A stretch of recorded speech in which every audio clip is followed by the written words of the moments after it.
Hi, my name is Daniel and welcome to The Message Today, Series 2, Episode 6, where we're going to be looking at abusive behavior. This week we have special guests and music from Soulbox, and my mate Ashley will be sharing her story. As usual, if you have any questions from this session, why not write them down and talk in your group with your teachers afterwards? If you're personally struggling with anything we talk about, please do think of an adult that you trust that you can talk to as soon as possible. This might be a parent or a guardian, a youth leader, or a member of staff at your school. There are many different types of abusive behavior: violence within the relationship, child abuse, self-harm such as cutting, eating disorders, and drug abuse. Since this is such a big subject, we will look at different aspects in different episodes. But today we're going to open up the topic and concentrate more on self-abuse.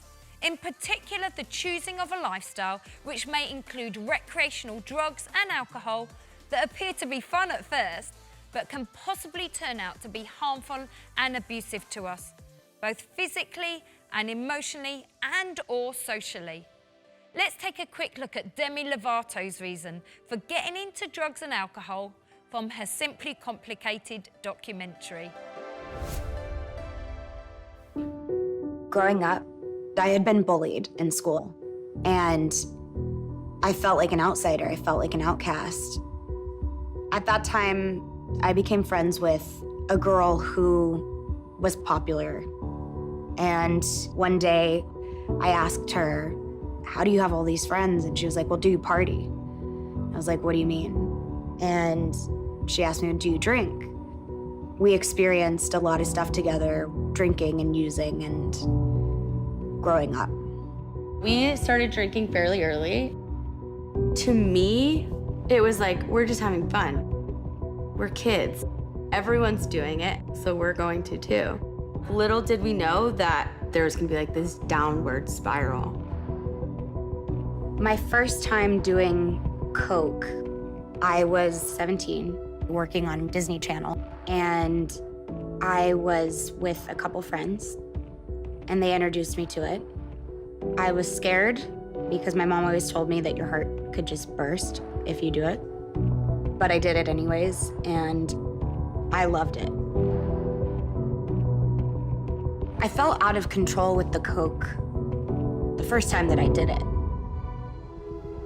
At that moment, I was fully intending to drop her. You hear about interventions or families laying ultimatums and saying, like, you either change or you're out. Change has to happen now. According to an article in the Daily Mail Online, back in 2018, Demi took a break from the spotlight after she was rushed to hospital following an opioid overdose, after admitting to relapsing on 6 years of sobriety in the song Sober. After entering rehab and regaining her sobriety, she said this: "I easily could have been someone that wasn't having this interview today. So I am grateful that I've had the support and the team around me to help me get through this time." Throughout this episode, please remember that there are people who care for you and want to support you. Please do speak to an adult you trust if anything upsets you or you can relate to what is being said. We always love to hear your views on our topics. So let's see what our students had to say on this question. What is abusive behaviour?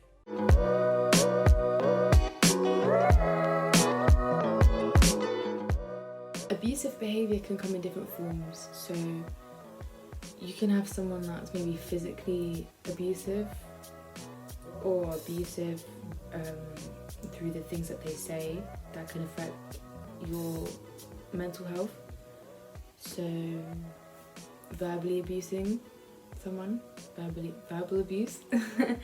You know, you can be physically or emotionally abusive, like hurt someone's feelings or hurt them physically. Battery of someone, whether that be from a loved one or just a friend. Someone that is manipulating you, maybe. Just nasty behaviour, really. Someone can be abusive physically, mentally, emotionally, so someone putting you down is abusive in itself. When you treat someone in a way that you shouldn't treat another human being, when you kind of undermine their human rights and treat them as less than yourself, not a good thing. Sometimes it can be hard to realise it at first because the abuser might be good at like disguising their abusive behaviour, which is, it's a bit deep.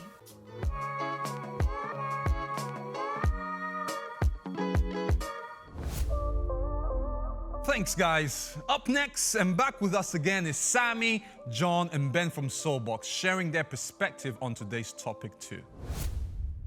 Cause I just ain't nothing outside of your love, Yes, everybody, how's it going? We are Soulbox, we're a three-piece band. My name is Ben, this is Sammy, and this is John. Sammy, what do you do? My friend, I am a singer, do a bit of rap from time to time. That's dope. What about you, John? I'm a singer and a rapper, that's what I do. What about you, Ben? Yeah, I'm a beatboxer and a rapper. Normally, we'd be going all around the UK, doing festivals, doing gigs, and we do schools as well.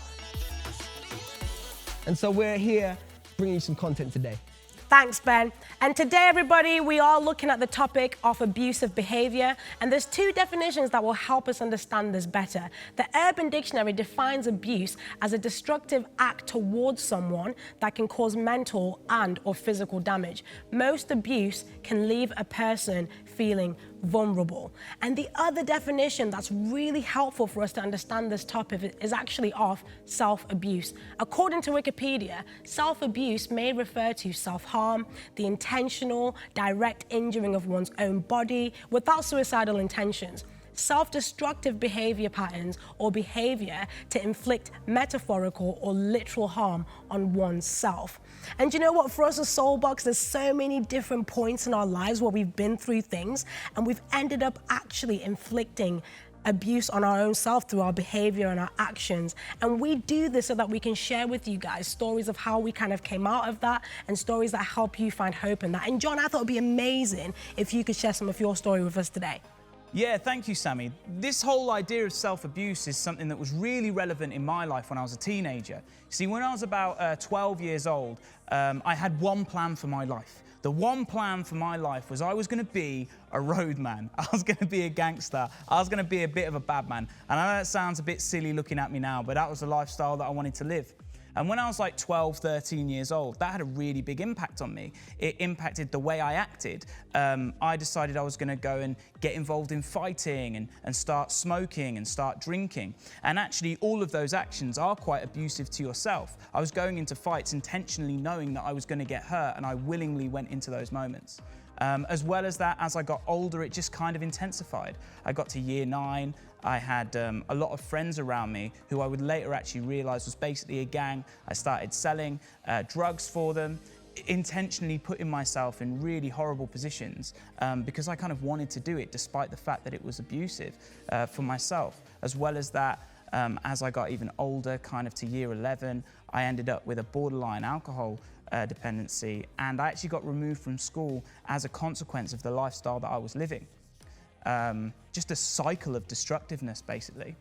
And I was left with a choice. Do I continue living this destructive lifestyle and this self-abusive lifestyle, or do I decide to make a choice to go and do stuff that's good for me? But I intentionally decided to live a lifestyle that was abusive, which was just crazy. Fast forward another 3 years, and it was just even worse.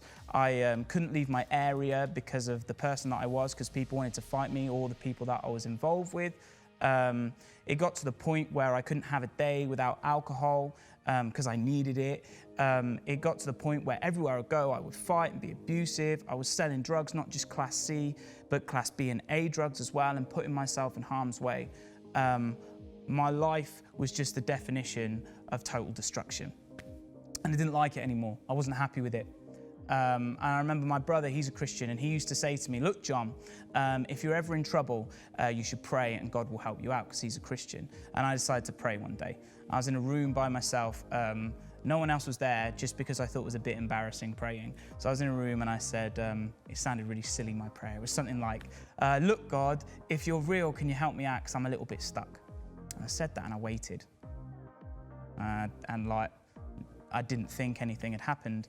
So I thought, oh, well, I tried everything else. I tried that and it didn't work. I went to sleep and I woke up in the morning to a phone call from my brother, and I believe this was an answer to the prayer. And he said, look, John, I feel like you're in a pattern of just total chaos and destructiveness. But God doesn't want that for your life. He wants you to have life in all of its fullness. What he said to me was a little bit out of the Bible that says this, John 10:10. It says, the thief comes only to steal, kill, and destroy. I have come so that you may have life and life in all of its fullness. When the answer to that prayer happened, I decided to change my life around. I believe God gave me the strength to break the chains of abusive behaviour in my life.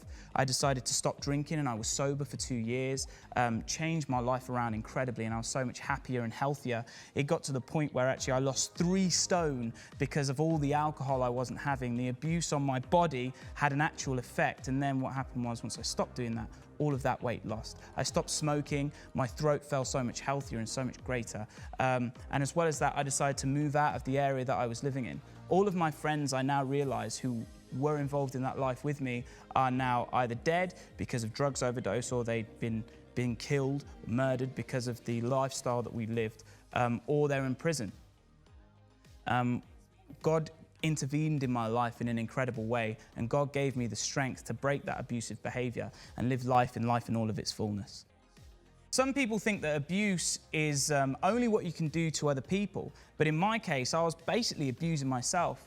I didn't treat myself with love and care, and I needed to realise that. And I think that's a good lesson for all of us, to learn that we need to love ourselves and treat ourselves with respect. Yeah, that's amazing, John. Thanks for sharing that. And remember, everybody watching, you can live life to the fullest as well. And also, go follow us at Soulbox Band on YouTube and Instagram. God bless.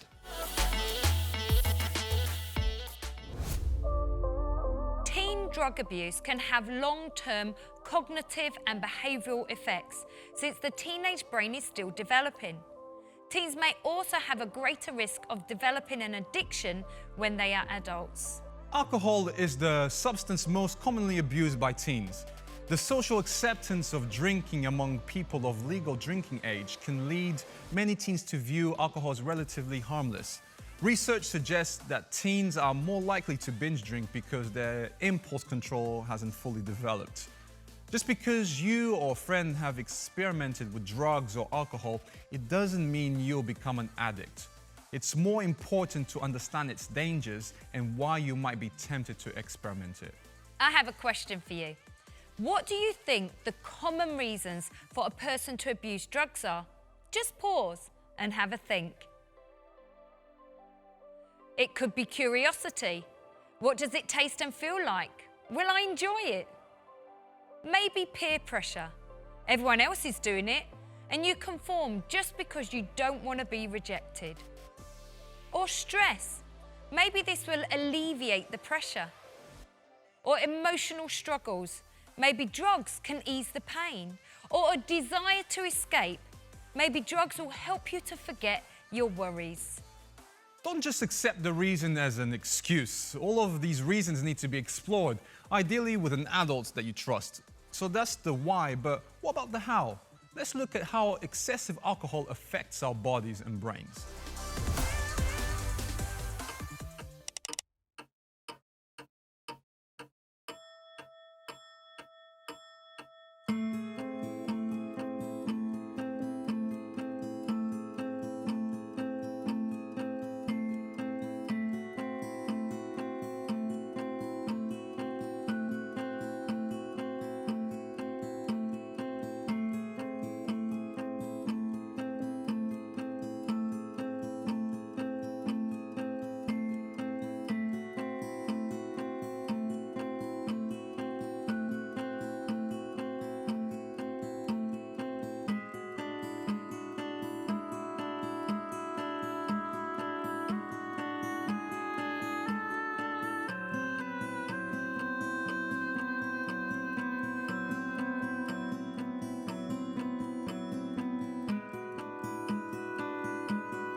important that we talk about the law. So just quickly, just to clarify, it is illegal for anyone to buy alcohol if they're under 18 years of age. It is also illegal for an under 18-year-old to ask anyone else to buy them alcohol.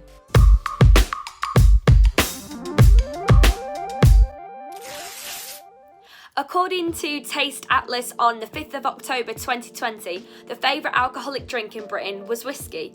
London Dry Gin came in at 6 and eggnog at number 7. I was surprised not to see Prosecco in the top 10. Sadly, back in 2018, there were 5,698 alcohol-specific deaths recorded in the UK. The Home Office Crime Survey for England and Wales 2018 to 2019 stated that around 20% of young adults aged 16 to 24 had taken a drug in the last year, which equates to around 1.3 million people. And around 11% of young adults aged 16 to 24 have taken a drug in the last month. Of the 14,485 young people in contact with drug and alcohol services in 2019, 88% of all young people in treatment said that they had a problem with cannabis, and 66% with alcohol. Alka Help state that more than 40% of children who start drinking before the age of 13 will go on to abuse alcohol or to become alcoholics at some point in their lives. Maybe that's why there are age restrictions on drinking.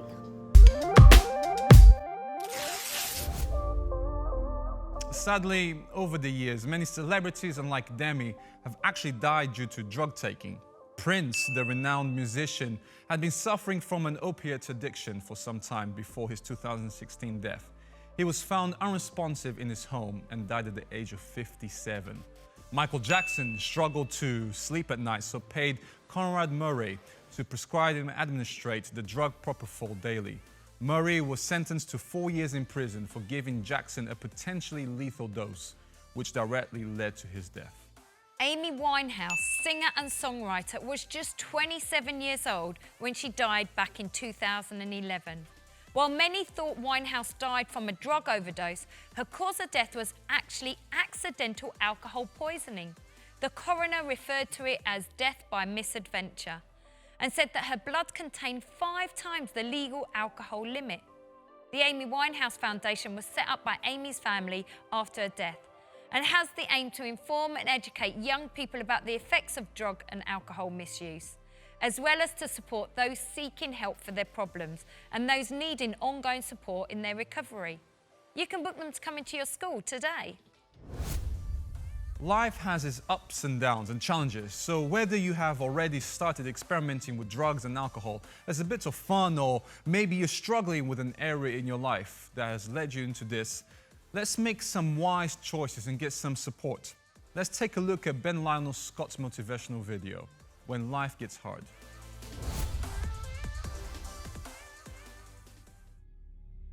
Let me tell you something you already know. The world ain't all sunshine and rainbows. It's a very mean and nasty place, and I don't care how tough you are, it will beat you to your knees and keep you there permanently if you let it. At some point, everything's gonna go south on you. Everything's gonna go south, and you're gonna say, this is it. This is how I end. Now, you can either accept that, or you can get to work. That's all it is. You just begin. You do the math, you solve one problem, then you solve the next one. Whatever drama you may be dealing with, this is not the end of you. No matter what it is not the end. You can't quit now. And the only way out is through. I hope you know that our world wants to put some labels on you. Our world wants to try and tell you who you are. But you can't listen to the world. You can't have a faith that's dictated by the world. You gotta have a faith that dictates this world. The enemy's gonna try to label you. You're a loser, you're a failure, your past is too big, but you better know who you are. You, me, or nobody is gonna hit as hard as life. But it ain't about how hard you hit. It's about how hard you can get hit and keep moving forward. How much you can take and keep moving forward. That's how winning is done. Now, if you know what you're worth, now go out and get what you're worth. But you gotta be willing to take the hits and not pointing fingers saying you ain't where you wanna be because of him or her or anybody. Cowards do that, and that ain't you. You're better than that. You need to hear this loud and clear. You need to get this in your spirit, because I don't know what you're walking through, but some of you right now, you are in a tough season. An event has happened, and something's happened, and maybe you have failed. But I want to remind you that failure is not final, it's formative. It is part of the process. It's part of the journey. Your failure matters as much as your success. How do you think you're gonna grow if you don't ever fail? Yet some of you have failed and you have decided, well, guess what? I'm a failure. No, failure is an event. It is never a person. Just because you failed doesn't mean that you're a failure. In fact, failure is actually fuel for your future. You have to fail in order to succeed. The darker the night, the brighter the morning. This too shall pass. You're gonna get through this thing. So don't stress out about it, and don't you dare turn around and go back home. Don't back down from the pressure. Get back up. Don't quit. Keep the faith. Move forward. Never, never, never give up. Please hear us right.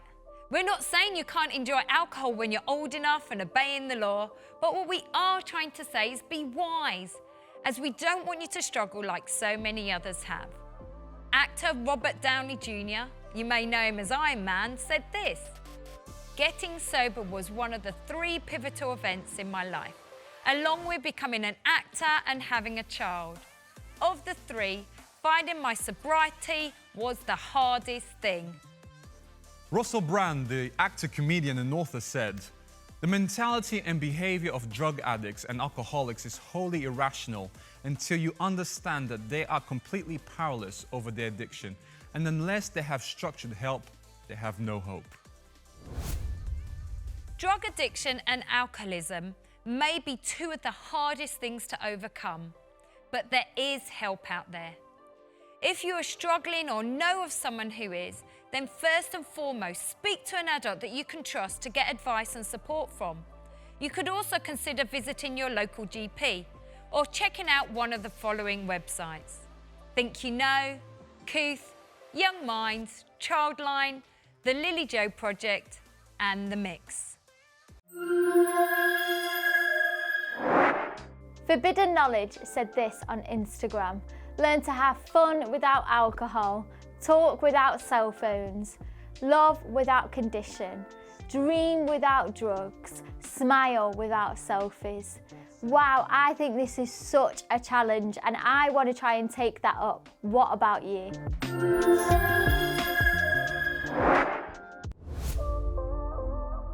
Thanks, Lauren. Up next is My Story, the part in the program where we hear someone's personal experience. And today we have a good friend of Emma. It's Ashley. Dun, dun, dun, dun. I'm ready for my close-up, Ryan.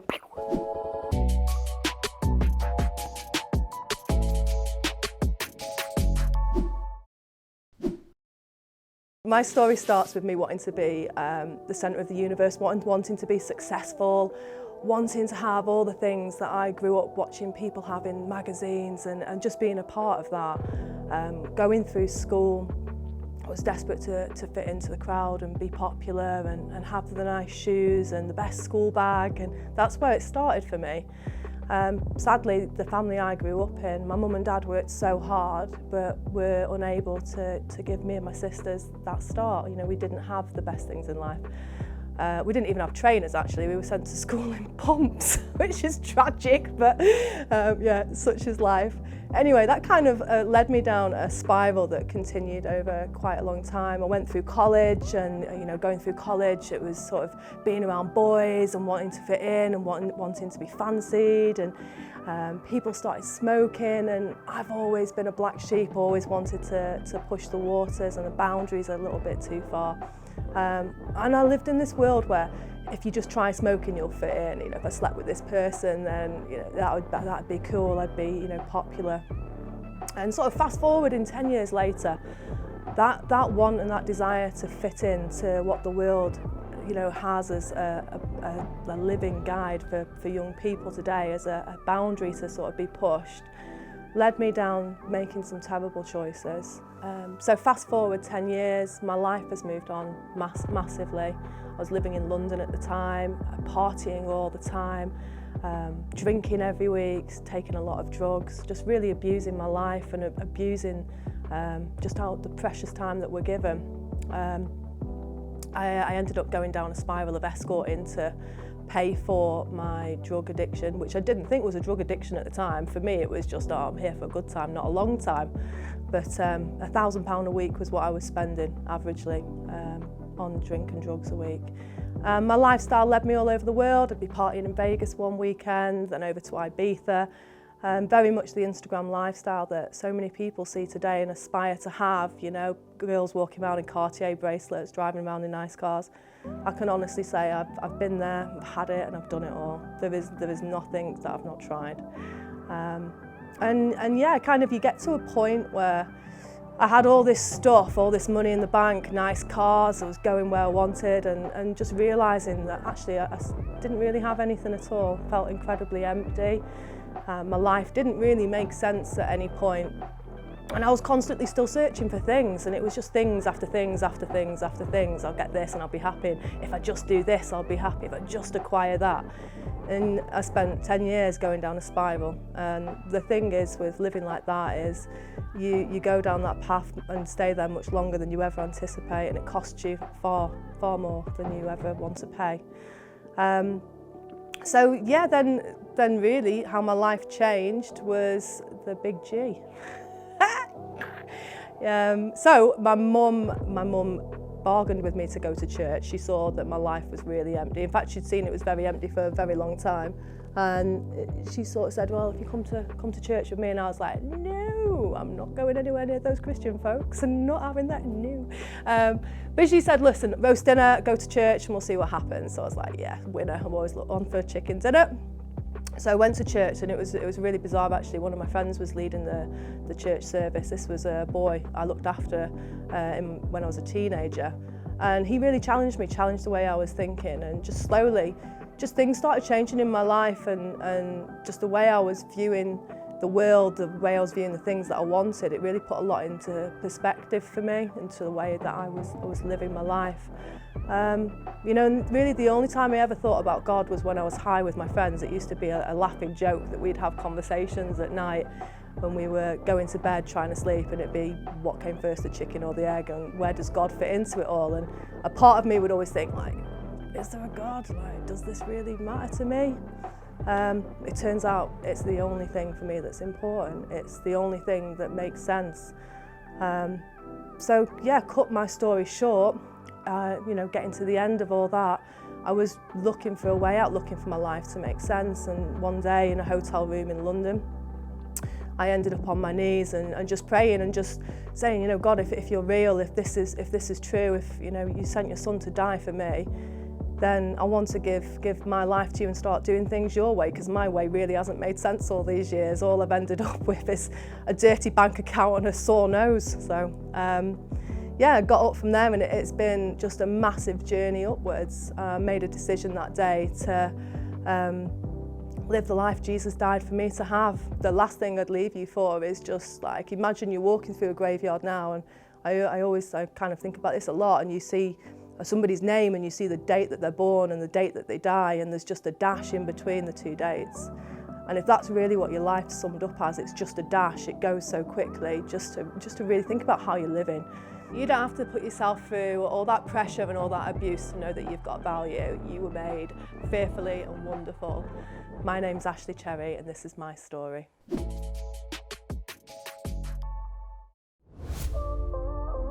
As we said in the beginning, if you have any questions from this session, why not talk about it in your groups afterwards? Also, if your teacher or leader would like to extend this session, you can now access the questions that accompany this episode by following the link in the description on YouTube. If you're personally struggling with any of the content, please do think of an adult that you can trust, that you can talk to as soon as possible. Just don't wait. Don't forget, many of the bands that you see on the message today are live on their socials every night of the week. Friday night is live. All the bands get together and we have a massive party or message live on YouTube. The details are on the screen, so why not check them out? This is the end of today's episode. However, since they have been already on today's episode, why don't we show the Soulbox music video, The Life?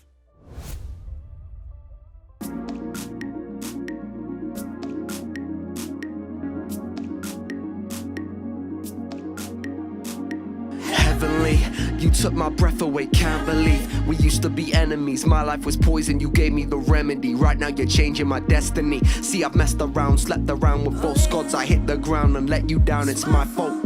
Now let me promise, truthfully honest, forever I'm on this with you. How could I be someone? I thought that I was the baddest. I thought that I was the baddest.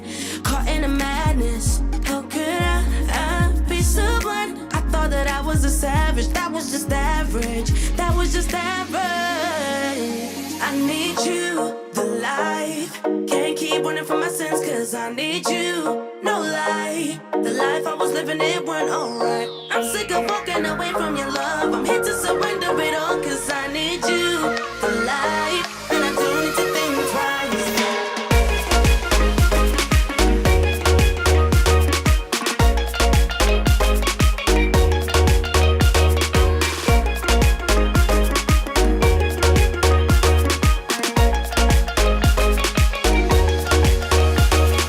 I'm inconsistent, you never change. My love is selfish, yours never fades. I guess I get caught up in all of my mistakes. You give and I take. How could I be someone? I thought that I was a savage. That was just average. That was just average.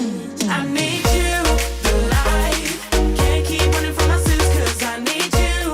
No lie, the life I was living, it wasn't alright. I'm sick of walking away from your love. I'm here to surrender it all, cause I need you, the life. And I don't need to think twice.